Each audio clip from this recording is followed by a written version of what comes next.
அனைவருக்குமே வணக்கம். சற்று முன் கிடைத்திருக்கக்கூடிய ஒரு மிக மிக முக்கியமான செய்தி ஒன்று வெளியாகி உள்ளது.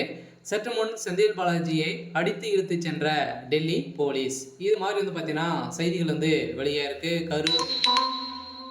கரூர் சம்பவத்தின் அடிப்படையில் இப்போ செந்தில் பாலாஜி அவர்கள் பார்த்தீங்கன்னா இதில் முக்கிய பங்கு தமிழக வெற்றி கழகத்தில் பார்த்தீங்கன்னா ஒரு மிகப்பெரிய கலவரங்களை ஏற்படுத்தியிருக்காரு அப்படின்னு இப்போ தகுந்த ஆதாரத்தோடு பார்த்தீங்கன்னா சிபிஐ விசாரணை தெரிய வந்திருக்கு. இந்த விசாரணை அடிப்படையில் இப்போ செந்தில் பாலாஜி அவர்கள் பார்த்தீங்கன்னா இப்போ டெல்லி போலீஸ் அடித்து இழுத்து சென்றதாக இன்று காலை பரபரப்பை ஏற்படுத்தியிருக்கு. சில செந்தில் பாலாஜியுடைய கதை ஒட்டுமொத்தமாக முடிய போகுது. அனைவருக்குமே தெரியும் செந்தில் பாலாஜி அவர்கள் பார்த்தீங்கன்னா வருகின்ற சட்டமன்ற தேர்தலுக்காக அதுக்குள்ளே ஏதாச்சும் அமைச்சராக நம்ம பொறுப்பேற்க வேண்டும் அப்படின்ற மாதிரி திமுகவுக்கு பார்த்தீங்கன்னா ஒரு மிகப்பெரிய விசுவாசத்தை காட்டி இருந்தாலுமே இப்போ வசமாக சிக்கி கொண்டு இருக்காரு. பார்த்தீங்கன்னா எவ்வளோ விசுவாசங்கள் காட்டினாலும் பார்த்தீங்கன்னா திமுக அமைச்சராக இருந்தால் மட்டுமே தான் பார்த்தீங்கன்னா இப்போ வருகின்ற சட்டமன்ற தேர்தலில் போட்டியிட முடியும் அப்படின்ற மாதிரி தேர்தல் ஆணையம் அதிரடியாக பார்த்தீங்கன்னா ஒரு அறிவிப்பு வெளியிட்டிருக்கு. இந்த அறிவிப்பின் அடிப்படையில் செந்தில் பாலாஜிக்கு ஒரு மிகப்பெரிய சிக்கல் வந்திருக்கு. இருந்தாலுமே இந்த சிக்கலின் அடிப்படையில்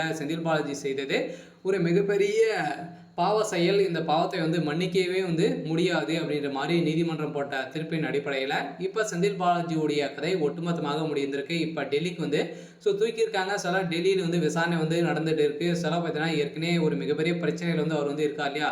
ஃபர்ஸ்ட்ல பார்த்தீங்கன்னா ஒரு மிகப்பெரிய டாஸ்மாக் நிறுவனத்தில் நடந்த சம்பவத்தின் அடிப்படையிலும் இப்போ செந்தில் பாலாஜி அவர்கள் இல்லாத அமைச்சராக இருக்காரு.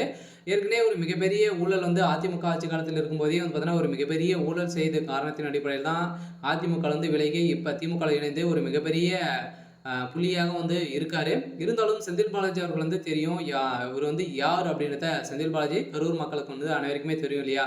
சில கரூர் மக்களவே பார்த்தீங்கன்னா இவர் மிரட்டி வச்சிருக்காரு அப்படின்ற ஒரு பெண் பார்த்தீங்கன்னா ப்ரெஸ் மீட்டில் கொடுத்த சம்பவம் அங்கு பரபரப்பை ஏற்படுத்தியிருக்கு. இந்த சம்பவத்தின் அடிப்படையில் செந்தில் பாலாஜி அவர்கள் பார்த்தீங்கன்னா சிபிஐ விசாரணை உட்படுத்தியிருக்காங்க. இந்த விசாரணையின் அடிப்படையில் உடனடியாக செந்தில் பாலாஜி அவர்கள் தான் பார்த்தீங்கன்னா கரூரில் கூலிப்படையை இறக்கி இது மாதிரி செஞ்சுருக்காங்க. இது அனைத்துமே திமுக அனைத்து கூட்டணி செய்து ஒரு மிகப்பெரிய நாடகம் ஆடியிருக்காங்க.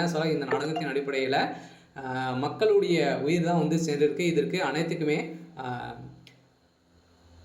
தமிழக வெற்றி கழகத்துடைய தலைவர் விஜய் அவர்கள் தான் பொறுப்பேற்க வேண்டும் அப்படின்ற மாதிரி பார்த்தீங்கன்னா திமுக சேர்ந்த நிர்வாகிகளும் அனைவருமே பார்த்தீங்கன்னா குற்றச்சாட்டுகள் வைத்திருக்காங்க. அதில் இப்போ நீதிமன்றம் வழங்கிய தீர்ப்பின் அடிப்படையில் இப்போ செந்தில் பாலாஜி அவர்கள் செய்தது நிரூபணமாயிருக்கு. இப்போ அதிரடியாக செந்தில் பாலாஜி அவர்கள் டெல்லிக்கு தூக்கியிருக்காங்க. மீண்டும் அவர் ஒரு 1.5 வருட காலமாகவே புலச்சிறை இருந்தார். மீண்டும் திகார் சிறையில் அடைக்கப்பட்டிருக்காரு. சரி, ஓகே. இன்னைக்கான அப்டேட் இதுதான். மறக்காமல் நம்மளுடைய சேனலை சப்ஸ்கிரைப் பண்ணி சப்போர்ட் பண்ணுங்கள். தேங்க்யூ.